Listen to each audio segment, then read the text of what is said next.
Gloria a Dios. Amén. Dios es bueno. Amén. Dios te ama. Amén. Dios envió a su Hijo Jesucristo a morir por nosotros. Esa es la demostración del amor de Dios, de ese amor, de la esencia, del pilar que es el amor para Dios, ¿no? Aleluya. Dios nos ama sin condiciones. El ser humano muchas veces ama poniendo condiciones, ¿no?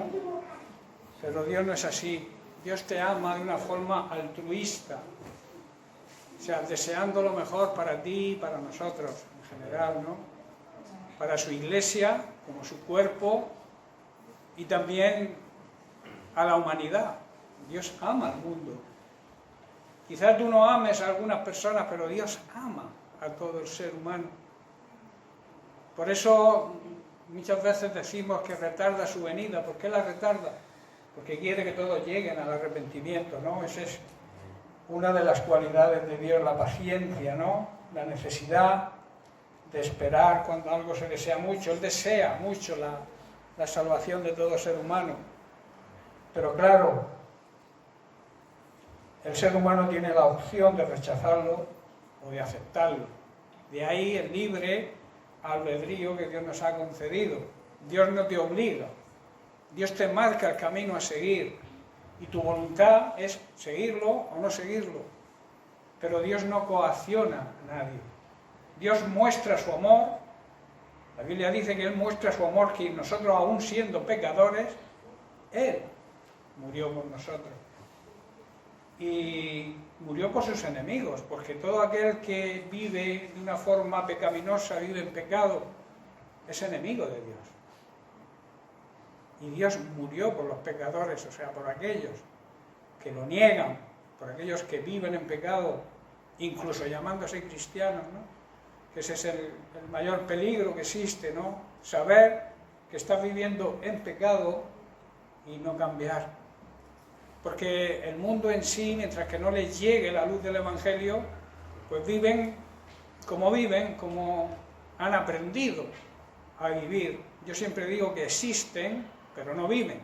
La realidad de la vida la trae Jesucristo. Él lo prometió. El diablo vino a robar, matar y destruir, pero yo he venido para daros vida. Pero no una vida mediocre, no una vida, digamos, es una vida plena, la que Él quiere darnos y en la cual quiere que vivamos, ¿no? Bien, pues vamos a entrar ya en materia. Quiero seguir tratando el tema porque lo considero muy importante, el tema de los principios bíblicos y básicos para la evangelización de la Iglesia, para que nuestra evangelización sea efectiva, porque si no sabemos cuáles son los principios para evangelizar, nunca lo haremos bien. Si tú no conoces una materia, tú no te puedes examinar de esa materia, porque vas a suspender seguro, ¿no? Por eso la necesidad de aprender esos principios y tenerlos muy en cuenta a la hora de evangelizar, que recordemos es nuestra misión, digamos nuestro ministerio, nuestro trabajo encargado por el Señor, ¿no? Existen algunos principios y los vamos a estudiar. Hemos estado 2 semanas ya viéndolos y vamos a seguir estudiando por algunas semanas más, porque vuelvo a repetir, lo considero de suma importancia. Hoy quiero hacer, digamos, un repaso de los principios rápido que hemos estudiado hasta ahora. Y luego, lo importante, esa digamos que es la teoría, pero luego quiero transmitiros la forma de aplicarlos, esos principios, a nuestra vida, a nuestra forma de evangelizar. Tenemos que, como suelo decir, pasar de la teoría a la práctica y saber cómo hacerlo. Entonces vamos a estudiar, vamos a hacer, como he dicho, un repaso general a los principios que hemos estudiado hasta ahora. Estamos analizando en Mateo 28, los versículos del 18 al 20, donde Dios comisiona a sus discípulos y nos comisiona a nosotros hoy al ministerio, al trabajo de llevar el Evangelio a toda criatura y también enseñarles a obedecer los mandamientos que Dios nos ha dado. Entonces vemos que el motivo, el enfoque que Mateo hace y prioriza a los creyentes judíos y también a nosotros es demostrar en primer lugar la naturaleza divina de Jesús. En otras palabras, demostrar que Jesucristo es Dios, que hoy en día muchos niegan esta verdad. Entonces, el primer principio y digamos base y pilar para nuestra evangelización podemos resumirlo en que el enfoque de nuestra evangelización debe estar basado en la naturaleza divina de Jesucristo. Debemos saber que Jesucristo es Dios. Si tú te pones a evangelizar negando la divinidad de Dios, vas a fracasar. Negando la divinidad de Jesucristo, vas a fracasar, porque Jesucristo es Dios. Por eso digamos que es la base, el principio básico y el primer principio que debemos saber. El segundo principio es discipular. El encargo de la Gran Comisión es discipular, en primer lugar. Hacer, ¿qué quiere decir? Hacer discípulos. Significa hacer discípulos, pero como hablábamos la semana pasada, no hacer discípulos, prosélitos nuestros. A no ser, claro, que nosotros seamos verdaderos discípulos y podamos decir, como decía Pablo, imitarme a mí, de la misma manera que yo imito a Jesucristo. Por tanto, el segundo principio es discipular, hacer discípulos de Jesucristo. Amén.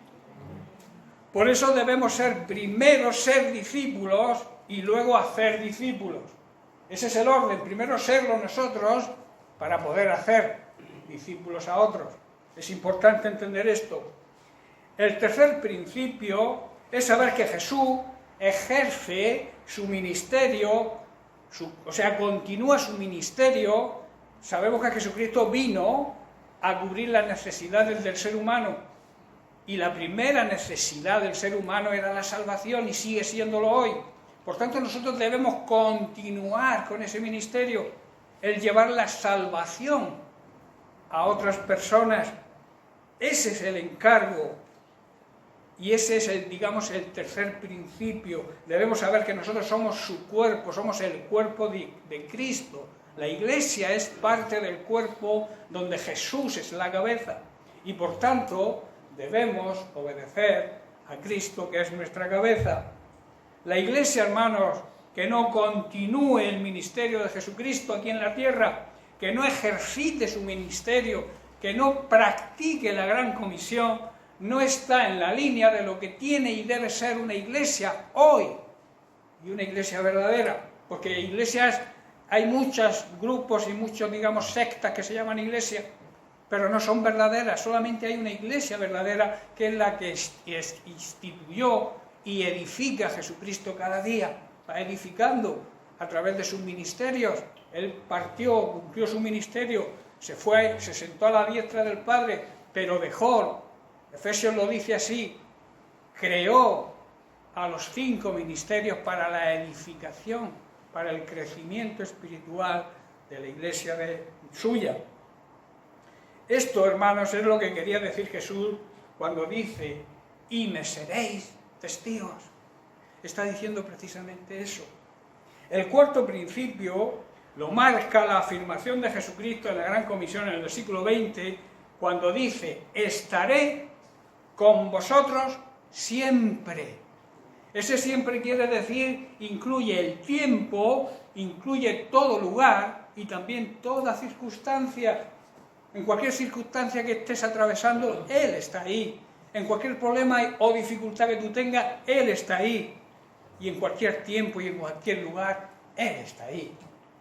Y eso es una gran promesa. Y eso habla de la omnipresencia de Dios. La afirmación de que Jesús estaría siempre con ellos y hoy con nosotros, constituye ese principio básico para que nosotros proclamemos de una forma clara y concisa y rotunda sobre la omnipresencia de Jesucristo y por tanto demostrar su deidad demostrar su divinidad, demostrar que Jesucristo es Dios, porque Él, como Jesucristo, prometió estar con nosotros siempre. Y eso habla, como vuelvo a repetir, de omnipresencia, atributo que solamente le corresponde a Dios. Por tanto, otro de los motivos que demuestran que Jesucristo es Dios es la omnipresencia, porque Él lo dijo con sus propias palabras: yo estaré con vosotros siempre. Esta es una bendita promesa, hermano, y debe ser un principio más para que nuestra evangelización sea efectiva, y en la cual debemos depositar toda nuestra esperanza. Recordemos que esperanza significa creer, tener la fe ciega de que Jesucristo cumple sus promesas. Vivimos en esa preciosa esperanza de que Él está con nosotros siempre. Esta creencia en el cumplimiento de aquella promesa del Señor que hizo en un monte de Galilea debe animarnos, debe motivarnos, y así poder actuar en el poder que Él nos delega precisamente en esa gran comisión a través de nuestra fe. Y así, de esa manera, abre en nosotros ese deseo de ganar almas para Cristo. Hermano, yo te haría la pregunta: ¿tienes el deseo de ganar a otros para Cristo? ¿Tienes un deseo, añado, ardiente, como tenía Jesucristo y como tiene Dios el Padre, de que toda la creación pueda ser salva? Necesitamos ese anhelo, hermanos. Lo necesitamos. Porque así estaremos, de alguna manera estaremos formando parte de la voluntad de Dios, que es lo que Él quiere que hagamos, que andemos en su voluntad para poder recibir sus bendiciones cada día. La voluntad del Señor es que todos sean salvos, y para eso nos eligió, nos escogió a nosotros y nos salvó. No nos salvó simplemente porque dijo: bueno, voy a salvar a este, a aquel, a María, a Antonio, a Pepe, a Juan. No. Él nos salvó con un propósito. Y el propósito no es otro que hacer su voluntad. Y su voluntad es que todo ser humano pueda recibir la salvación. Y como decía Pablo, ¿cómo van a escuchar si no hay nadie que les hable? ¿Cómo se van a arrepentir si nadie les muestra que viven en pecado y tienen que arrepentirse para ganar la salvación? Si no hay alguien que se lo diga, ese alguien es la Iglesia de Jesucristo. Ese alguien somos tú y yo. Amén. El quinto principio, la autoridad que tenemos delegada como cuerpo de Cristo que somos. O sea, vamos con Él y con su autoridad. La autoridad que recibió Jesucristo no tiene límites, es ilimitada e incluye la plenitud del cielo y de la tierra. En otras palabras, Él tiene autoridad sobre todo el universo. Y esa autoridad la delegó en nosotros. Nos hizo un trasvase, una transmisión de esa autoridad en ese monte de Galilea. Cuando dijo: y se acercó Jesús y les habló diciendo: toda potestad, o sea, toda autoridad, todo derecho legal me ha sido dado en el cielo y en la tierra. En otras palabras, Dios me ha dado el poder para gobernar en todo el universo. Esa autoridad, vuelvo a repetir, la tenemos nosotros, delegada de parte de Jesucristo. Cuando Él dijo, por tanto, o sea, como consecuencia de esto, como consecuencia de que me ha sido otorgada toda autoridad, yo os digo, id en esa autoridad y haced, mandamiento, discípulos, discipular a todas las naciones, bautizándolos en el nombre del Padre y del Hijo y del Espíritu Santo. La autoridad completa de Dios. Hay que bautizar en la autoridad completa de Dios, que es la autoridad del Padre, del Hijo y del Espíritu Santo. El sexto principio es la necesidad del Espíritu Santo. Hermanos, la plenitud del poder de Dios la experimentamos cuando nacemos de nuevo y entonces recibimos la promesa. En Hechos capítulo 1, verso 8, encontramos esa promesa. Dice, pero recibiréis poder. Esta palabra es dinamita, viene de la raíz dinamo, que significa dinamita. Cuando el Espíritu Santo descienda sobre vosotros, y entonces podréis testificar de mí, seréis mis testigos, y le hablarán a la gente acerca de mí en todas partes. Este es nuestro trabajo, nuestro ministerio y también nuestro gran privilegio. Y lo harán por toda Judea. Aquí hace como una comparativa de cómo debe ser nuestra evangelización, empezando por nuestra Jerusalén, que es nuestra casa, nuestra familia, nuestros seres que queremos y no son salvos todavía, nuestra Jerusalén, luego ir ampliando el círculo, nuestros vecinos, Judea, Samaria, y hasta lo último, el último rincón más escondido que pueda haber en la tierra, donde Dios permita que estemos, debemos seguir estos principios. Hermanos, debemos seguir el ejemplo de la iglesia primitiva en este sentido. Es a través de esa dinámica y de esa fe poderosa que empezó a surgir cuando Jesús les estaba hablando ahí en el monte de Galilea, les estaba dando la gran comisión, los estaba dejando ahí con la promesa de que estaría siempre con ellos, pero que Él se marchaba al cielo. Jesús comisiona a sus discípulos y luego lo reafirma con el poder del Espíritu Santo. Primero los comisiona y luego les transfiere el poder. El poder está en Pentecostés, en recibir al Espíritu Santo, que es la promesa que les hizo Jesús. Y ellos esperaron hasta recibirlo. No evangelizaron hasta que recibieron el poder. No podemos salir a evangelizar si no andamos en el Espíritu. Si el Espíritu Santo no forma parte de nuestro interior, no está viviendo en nosotros para transmitirnos esa autoridad y ese poder. Recordemos que estaban 120 personas escondidos en el aposento alto. Estaban temerosos, habían matado a su maestro y decían, bueno, en cualquier momento vienen también a por nosotros. Estaban ahí escondidos. Pero al recibir el poder del Espíritu Santo, salieron y afectaron a todo el mundo, en todas partes a donde iban. Y Pedro en su primer sermón, en su primera predicación, con poder, estaba escondido y en el momento que recibió el Espíritu Santo se llenó de poder y de autoridad y predicó con valentía y de nuevo, y se convirtieron en su primer sermón 3.000 personas.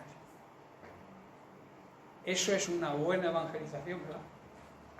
Qué bonito sería que fuéramos a la plaza de aquí, cuando podamos salir y cuando podamos hacerlo, y que este pueblo que tiene cerca de 17.000 habitantes ya, en el primer, digamos, aparición ahí en cualquier jardín o cualquier plaza, se convirtieran 3.000 personas. En nada, en 5 sermones se convierte todo el pueblo. Qué bueno sería, ¿verdad? Pero Pedro seguía los principios básicos para que su evangelización fuera efectiva. ¿Por qué? Porque esperó la promesa y recibió el poder del Espíritu Santo. El séptimo principio habla de la universalidad del Evangelio. Lo vemos en la Gran Comisión, cuando dice, y a todas las naciones. O sea, toda la humanidad tiene derecho a ser evangelizada.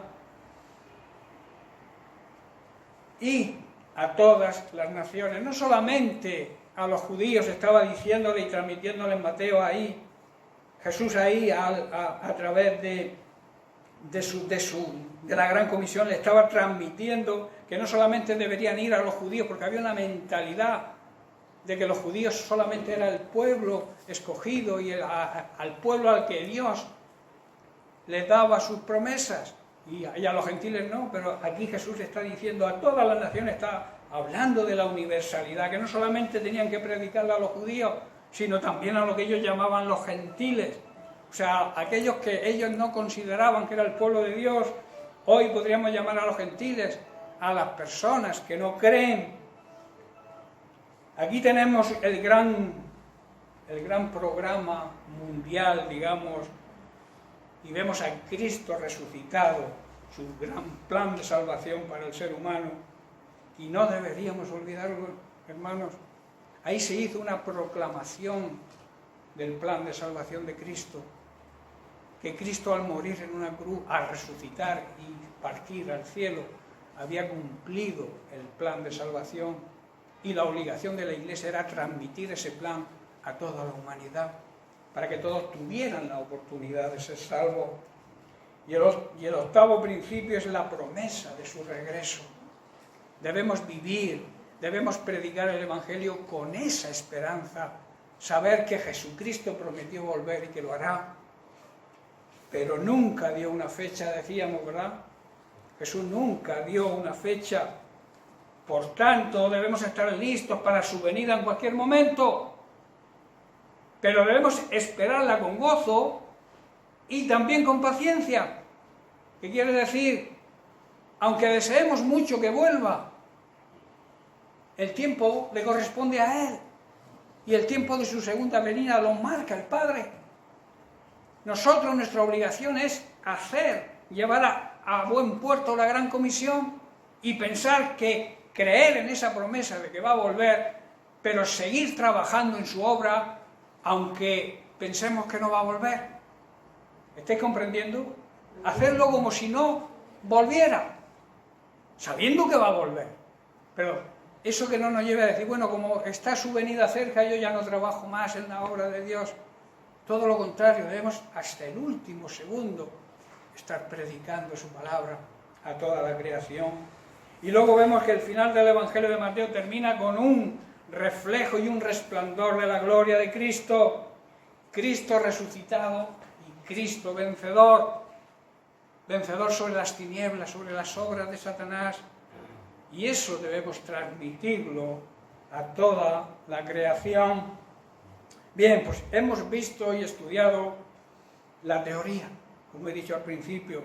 Ahora vamos a estudiar cómo llevarla a cabo. ¿Cómo aplicamos estos principios? Debemos saber, y vuelvo a repetir, Cristo tiene toda la autoridad. ¿Qué quiere decir? Todo el dominio, todo derecho legal, y como consecuencia de esa autoridad que Él tiene, nos ordena. O sea, no es una sugerencia, es una orden de su autoridad, viene de su autoridad la orden de practicar, de que su iglesia ande en la gran comisión. No es, digamos, si queréis podéis hacerlo, o si no queréis no hacerlo, no. Su autoridad le permite, porque tiene autoridad sobre todo el universo, su autoridad le permite darnos la orden a su iglesia. O sea, no es, lo hago si quiero o si puedo, no, es una obligación, porque nos lo manda el propio Jesucristo. Dice, por tanto debemos saber que el propósito evangelístico está basado y respaldado en la autoridad del Señor, que fue resucitado por el poder del Espíritu Santo y ensalzado y sentado a la derecha del Padre. Entonces, esa autoridad nos obliga. Debemos ir y hacer discípulos. No podemos dejar nuestro trabajo a otros. Cada uno tiene su propia obligación, porque Dios te lo manda, Jesucristo te lo ordena. Pero debemos hacerlo bajo algunas connotaciones. Primero, debemos enfocar la predicación, como he dicho al principio, de Jesucristo como Dios. Y segundo, bautizando en la autoridad divina. Y la autoridad divina es en el nombre del Padre, del Hijo y del Espíritu Santo. Amén. Y eso hay que transmitirlo en nuestra gran comisión, en nuestro trabajo, en nuestro ministerio. Transmitir que la autoridad plena está en el Padre, en el Hijo y en el Espíritu Santo conjunto, porque las tres personas es a lo que se llama la divinidad, es lo que se le llama Dios. Para aquellos que piensan que nosotros adoramos a tres dioses, están en un error. Nosotros adoramos, porque la Biblia así lo enseña, a un solo Dios verdadero, pero que tiene tres personas con distinto oficio, pero con el mismo valor, que es la divinidad, que las tres personas son Dios. Luego la segunda connotación es que debemos educarlos, no pararnos en predicar el Evangelio solamente, sino debemos educarlos, debemos enseñarles que obedezcan, que guarden todo mandamiento enseñado y llevado a cabo por Jesucristo, y que lo encontramos en su bendita palabra, porque Jesucristo es el verbo, es la palabra hecha carne. Debemos saber eso. También la tercera connotación es que su presencia personal, que fue prometida por Él, es la garantía para esa comisión, para ese encargo, es la garantía de que se puede llevar a cabo porque Él está con nosotros y que los resultados van a ser los que Él espera, y nosotros también debemos esperar que el mundo se convierta, las personas que nos rodean puedan ser salvas, nuestra familia que aún no conoce al Señor puedan recibir la salvación, los amigos, los compañeros de trabajo. Amén. No tenemos excusa, por tanto. No hay una excusa. La excusa se denomina excusa aquello que alguien hace se apoya para no hacer algo. El que quiere hacer algo no busca una excusa, sino busca un camino para hacerlo. Existe una verdad, digamos, central en todo este tema, que es que para poder alcanzar a otros para Cristo, hay que seguir la vida y el ejemplo de Jesucristo, mirar cómo vivió, haciendo siempre la voluntad del Padre. Por este motivo, Jesucristo es nuestro modelo a seguir. Y vuelvo a repetir, Jesucristo es el verbo hecho carne. Por eso debemos meditar, leer, escudriñar cada día a Jesucristo, o sea, su palabra, la Biblia, para poder tener esa autoridad y saber cómo ejercitarla. Tú no puedes predicar la verdad si no la conoces, ¿verdad? Tú no puedes enseñar algo que tú no hayas aprendido, es imposible. Pues eso ocurre con la gran comisión, que debemos estar preparados. Debemos alimentarnos cada día de su palabra, debemos escudriñar, profundizar. Una técnica que yo os aconsejo es, antes de leer la palabra, que a veces lo hacemos por pura rutina, porque nos han enseñado que por la mañana hay que dar gracias, al mediodía hay que dar gracias por los alimentos, y por la noche hay que dormir dándole las gracias a Dios por el descanso. Pero esos son, cosas que están bien. Pero lo que sí debemos es tener un tiempo de calidad con el Señor cada día. Y esa calidad nos la va a traer el Espíritu Santo. Por eso mi recomendación antes de leer los versículos que puedas leer, o el capítulo, o la porción de la Biblia que tú estés acostumbrado a leer, antes hay que orar y pedirle al Espíritu Santo que te muestre lo que quiere decir lo que vas a leer. Y hacerlo con paz, con tranquilidad, sin prisas. Hace unos días compartía en el pan diario que os transmito cada día, que el tiempo le pertenece a Dios. A veces pensamos que no tenemos tiempo, que necesitamos tiempo, que no tengo tiempo de orar, y esa es una gran mentira de Satanás, porque tiempo hay. Y el tiempo le pertenece a Dios. Y si tú le dedicas ese tiempo de calidad a Él, vas a experimentar que el resto del tiempo va a ser suficiente para poder lograr trabajar en lo que estés trabajando, hacer las faenas de la casa, vas a tener tiempo de todo. Quizá no tengas tiempo y te falte tiempo cuando no uses este principio de escudriñar cada mañana las Escrituras. Es importante alimentarse, porque si no estás alimentado, estás desnutrido, y desnutrido de la palabra de Dios nos hace imposible llevar a cabo la Gran Comisión. ¿Estáis comprendiendo, hermano? Ahora, volvemos a la pregunta, ¿cómo aplicamos estos principios? Primero, debemos establecer vínculos de amistad con las personas que nos rodean. Cultivando la amistad, no cerrando el círculo, que muchas veces lo hacemos, a nosotros mismos. A veces cerramos el círculo y nos relacionamos con la familia de la iglesia, con los hermanos, porque claro, los demás como no creen, yo no quiero. No, eso es un error. Debemos establecer vínculos amistosos con las personas que no conocen al Señor. Muchos cristianos lo hacen así, lo hacen mal, se cierran. Y por eso muchas veces nos llaman como presuntuosos. Os creéis en posesión de la verdad, aunque la tenemos y lo creemos. Debemos actuar de una manera sabia con ellos. Y una manera sabia es establecer una buena relación con ellos. No una comunión quizá, pero sí una relación, un vínculo de amistad. Y así poder ganarlos para Cristo. Es imposible que en nuestra soberbia y en nuestro orgullo de cristianos evangélicos a veces no llegamos a las personas por eso. Debemos hacerlo, por tanto.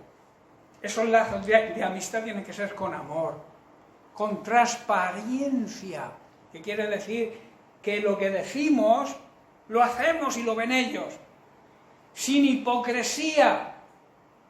No tenemos que ser hipócritas, no podemos decirle a los que nos rodean que hagan algo que nosotros no hacemos. También con paciencia.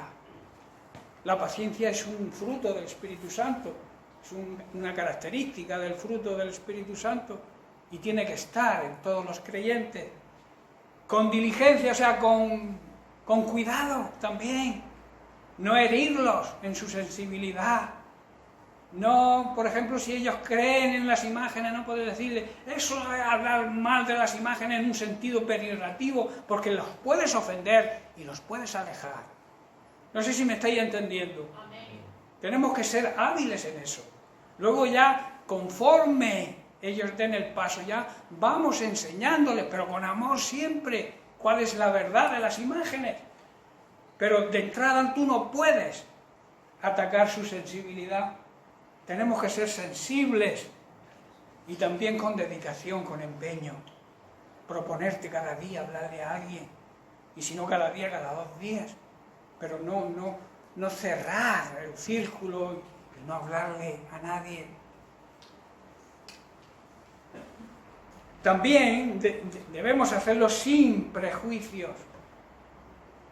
¿Qué es un prejuicio? Un prejuicio es una opinión previa, por lo general desfavorable, acerca de algo que ni conocemos bien. Prejuzgar significa eso, hacer juicios previos de las personas que no sabemos en realidad qué hay dentro de su interior, de su corazón. Y entonces prejuzgamos, hacemos juicios previos. No podemos evangelizar de esa forma. Y también significa juzgar a una persona antes de tiempo, antes de conocer y tener un conocimiento real de esa persona. Las personas creen o no creen, nacen, no deciden dónde nacen, si nacen en una familia cristiana o no. Por eso tenemos que tener esa cualidad de no prejuzgar y tampoco juzgar a nadie antes de tiempo sin conocerlo. Activemos la relación del principio que he comentado de amistad con ellos y vayamos conociéndolos. Y según vayamos conociéndolos, los vamos enseñando. Amén. Mateo 7:2, Jesús dijo, pues serán tratados de la misma forma como tratáis a los demás. El criterio que usen, o sea, la manera de juzgar a los demás, es el mismo criterio con el cual se os va a juzgar a vosotros. En otras palabras, no veáis la paja en el ojo ajeno y no os deis cuenta de que en el vuestro hay un tronco enorme. En Romanos capítulo 2, verso 11, Pablo declara, porque luego dice que también debemos enfocar nuestra predicación sin preferencias, o sea, sin hacer distinción de personas, porque Pablo declara, como he dicho en Romanos 2:11, no hay acepción de personas para con Dios. Tú no puedes elegir a quién evangelizar, tú debes evangelizar a toda criatura que se ponga por delante, sin mirar el color de la piel, sin mirar su nacionalidad, ni su, digamos, estatus social. Todos tienen derecho a ser evangelizados. Para Dios no hay diferencias, hermanos, entre las personas. ¿Sabéis por qué? Porque se pagó el mismo precio por cada uno, la sangre de Cristo. Por eso Dios no tiene favoritos. Dios ama al ser humano en general y no hace diferencia entre personas. Por tanto, no debemos hacer juicios previos y tampoco hacer diferencia entre las personas. En segundo lugar, debemos identificarnos con las necesidades de los demás. Y así imitaremos el interés divino por cubrir las necesidades del ser humano. Por tanto, debemos saber que todo ser humano necesita a Dios para recibir la salvación y necesita de Dios para cubrir sus necesidades, ¿verdad? Y ahí está el trabajo nuestro, la necesidad de esas personas, tanto física, espiritualmente, emocionalmente, mentalmente, es un trabajo nuestro y debemos llevarlo a cabo con ese principio, sabiendo que todo ser humano necesita a Dios para ser salvo y necesita de Dios para seguir andando cada día y luchando cada día en este mundo. También debemos saber que todo ser humano necesita estabilidad emocional, mental y física. Y esas cualidades tienen que estar también enfocadas. Con esas cualidades tenemos que enfocar nuestra evangelización. Mateo 9:35 vemos el ejemplo de Jesús. Dice, recorría Jesús todas las ciudades y aldeas. Primero, enseñando en las sinagogas de ellos. Segundo, predicando el evangelio del reino. Y tercero, sanando toda enfermedad y toda dolencia en el pueblo. Hermano, Jesús enseñaba, predicaba el evangelio para salvación y sanaba todo tipo de enfermedad física y también espiritual. El alma necesita muchas veces ser sanada, ser limpiada. Y solamente es sanada y es limpiada a través de la palabra de Dios. Hoy nosotros debemos seguir el ejemplo de Jesucristo. En tercer lugar, teniendo firmes convicciones bíblicas. Tú tienes que estar convencido de lo que predicas. Tú tienes que estar convencido de que la palabra de Dios es real, es auténtica y es eficaz y tiene autoridad y poder para cambiar a las personas. Tienes que saberlo para poder transmitirlo a los demás. ¿Estáis entendiendo? Convicciones claras y firmes y un carácter definido, no indecisos. No podemos transmitir falta de fe, no podemos transmitir duda tampoco en las personas a las que evangelizamos. Tienen que vernos convencidos con un carácter inmovible de lo que estamos predicando y de lo que creemos. Hermanos, a los que no tienen esta convicción y esta firmeza de carácter que la Biblia exige, la misma Biblia, la palabra de Dios, los llama los de doble ánimo. Quiero explicar un poco esto.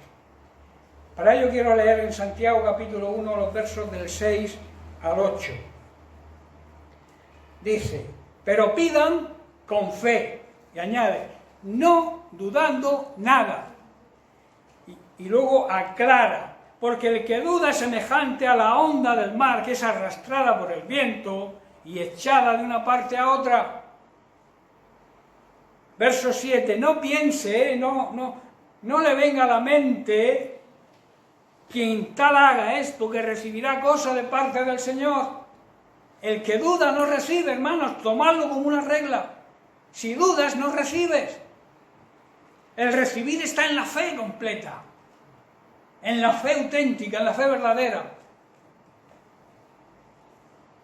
Y luego el verso 8, el hombre, la persona, el ser humano, de doble ánimo, ¿veis cómo lo llama aquí? De doble ánimo, dice Santiago, es inconstante en todos sus caminos. Y luego también un poco más adelante en Santiago 4, 7, 8 leemos, someteos, o sea, acepten la autoridad de Dios y así podréis resistir al diablo y el diablo huirá de vosotros. Verso 8, acercaos a Dios y Él se acercará a vosotros. Y añade, pecadores, limpiad las manos. Y vosotros, que aquí vuelve a decir el apóstol, vosotros los de doble ánimo, debéis purificar vuestros corazones. La persona de doble ánimo tiene doble fidelidad. Es aquel que puede servir a dos señores. Pero la Biblia, el propio Jesús expresa claramente en el capítulo 6, verso 24, dice, nadie puede servir a dos amos, pues odiará a uno y amará al otro. Será leal, será fiel a uno e infiel a otro. Y también lo despreciará. Jesús lo explica bien claro, ¿verdad? Esto es lo que significa ser una persona de doble ánimo, una persona inconstante, es decir, aquella persona que trata de estar bien con Dios, pero también quiere estar bien con este sistema mundano que nos rodea, con el mundo que nos rodea. Debemos, vuelvo a repetir, tener firmes convicciones y un carácter, vuelvo a hacer hincapié en esto, un carácter definido para tener resultados eficaces en nuestra evangelización, creyendo sus promesas, rindiendo nuestra vida a sus órdenes y dependiendo plenamente de lo que la palabra de Dios dice. Santiago hemos dicho que habla de una persona de doble ánimo, es una persona inconstante, ¿no? Voy a explicar lo que es una persona inconstante. Es una persona que no es estable, que no tiene estabilidad, ni permanece, que muda con demasiada facilidad y ligereza de pensamientos. Hoy piensa una cosa y mañana todo lo contrario. Que cambia también de aficiones. Hoy me gusta esto, mañana no me gusta y me gusta otra cosa. Cambia de opinión constantemente. Hoy opino así, pero mañana cambio de opinión. Y también de forma de comportarse. Hoy me comporto bien, mañana me comporto mal. Esa es una persona inconstante. Una persona llena de dudas. Una persona que la mayoría de las veces no termina nada de lo que empieza.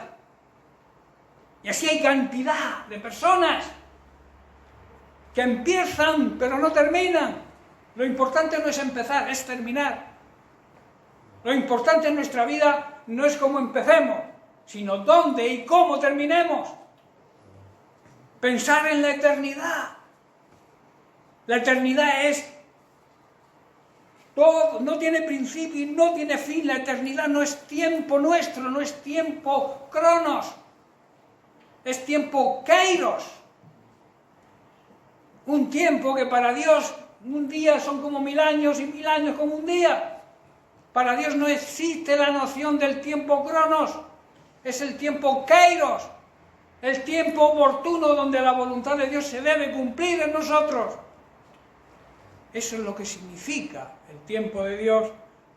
Y una persona que es constante sabe eso, y sabe esperar, tiene paciencia, y trabaja en su ministerio, trabaja en la gran comisión si es creyente de verdad. De ahí la importancia, hermanos, de tener convicciones claras y firmes y un carácter fuerte y definido, un carácter semejante al carácter de Cristo. En cuarto lugar, teniendo un claro entendimiento de la realidad eterna, la realidad de la importancia que tiene la vida eterna. El ser humano por lo general se preocupa de lo que ocurre en esta vida. Piensa en ganar dinero, en comprarse esto, comprarse lo otro, que es lícito, pero que no sea la prioridad. Porque lo importante no es el tiempo que vivimos aquí, lo importante es la eternidad donde pasemos. La eternidad, y como he dicho antes, no hay principio en la eternidad ni hay final. La vida, digamos, cronos, la vida del ser humano aquí en esta tierra es corta, relativamente corta, muy corta diría yo. No nos damos cuenta y nos hacemos ancianos. Y luego entregamos el cuerpo y salimos de este cuerpo porque lo que realmente somos no muere, que es el espíritu. Y ese espíritu va a una eternidad. Planteo la pregunta, ¿a qué eternidad va a ir tu espíritu? ¿A una eternidad con el diablo? Si no hacemos, si no cumplimos la voluntad de Dios y andamos en sus caminos y en sus mandamientos, o una eternidad con Dios, porque hemos sido fieles. Hemos tenido nuestros, quizá, fallos al blanco, nuestros pecados puntuales, pero todo eso está amparado por la soberanía de Dios cuando constituyó a Jesucristo como nuestro abogado defensor. Él nos defiende cuando nos arrepentimos, y nos arrepentimos de verdad, porque un arrepentimiento de mentira no existe. O es arrepentimiento o no es arrepentimiento. Tú puedes tropezar, fallar el blanco, pero si te arrepientes tenemos a Jesucristo como abogado. Ahora bien, si tú vives continuamente y conscientemente en pecado, te lo he dicho muchísimas veces y lo seguiré diciendo muchas más, si tú vives conscientemente en pecado y no cambias, tu eternidad está en peligro. ¿Me hago entender? Debemos entender que la salvación en Cristo, y debemos entender por qué Jesucristo fue motivado a entregar su vida por nosotros. También debemos saber eso. La motivación de Cristo fue el amor. Esa también tiene que ser nuestra motivación para evangelizar. El amor hacia los demás. El amor, pero no el amor egoísta, el amor de Dios, el amor ágape, que la Biblia dice que fue depositado por el Espíritu Santo en nuestros corazones, en nuestro interior. Ese amor tenemos que transmitirlo en la gran comisión. Ese amor debe motivarnos a hacer ese trabajo, porque Jesucristo, su motivación fue esa, el amor. Cristo hizo lo posible para la salvación, no se podía hacer nada más, hizo todo lo necesario para que tú y yo y la humanidad pueda ser salvo. Entregó su vida, entregó hasta la última gota de su sangre para lograrlo. Su precio fue la sangre, el precio del rescate, de la redención de nosotros, de nuestra alma, fue esa sangre derramada en la cruz del Calvario. Debemos entender también que Cristo hizo lo posible para llegar a esa salvación, pagando con su sangre. Y por tanto, hermanos, la Iglesia debe hacer una realidad esto. debe transmitir el amor de Dios proclamando la salvación que Cristo ganó para nosotros y para todo ser humano. Quiero terminar hoy con unas palabras del apóstol Pablo en 2 de Corintios, capítulo 5, verso 14. Dice, sea de una manera o de otra, el amor de Cristo nos controla, o sea, nos constriñe, dice otra traducción, nos empuja, nos obliga. Estamos en deuda con ese amor, ya que creemos que Cristo murió por todos, también creemos que todos hemos muerto, o deberíamos haber muerto, pongo yo entre paréntesis, a nuestra vieja manera de vivir. El amor demostrado por Dios, hermanos, nos obliga, nos compromete como una señal de agradecimiento por lo que Dios hizo por nosotros, por nuestra salvación. Por tanto, debemos obedecer el mandato de la Gran Comisión. Ese amor demostrado por Dios nos obliga a llevar a cabo la Gran Comisión.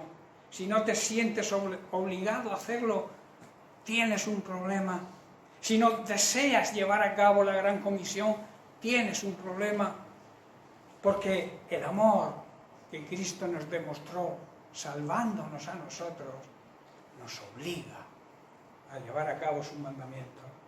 Hermanos, pongámonos a trabajar en la Gran Comisión, pero siguiendo y aplicando todos estos principios que hemos estudiado, principios que son principios bíblicos y que son necesarios para que nuestro trabajo, nuestro ministerio sea efectivo. Amén. Bien, pues lo vamos a dejar aquí por hoy. La semana que viene hablaré, siguiendo en la misma línea, de las señales de una iglesia ejemplar.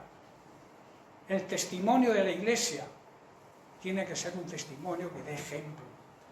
Entonces enfocaremos ese tema la semana que viene. Bien, pues que Dios les bendiga.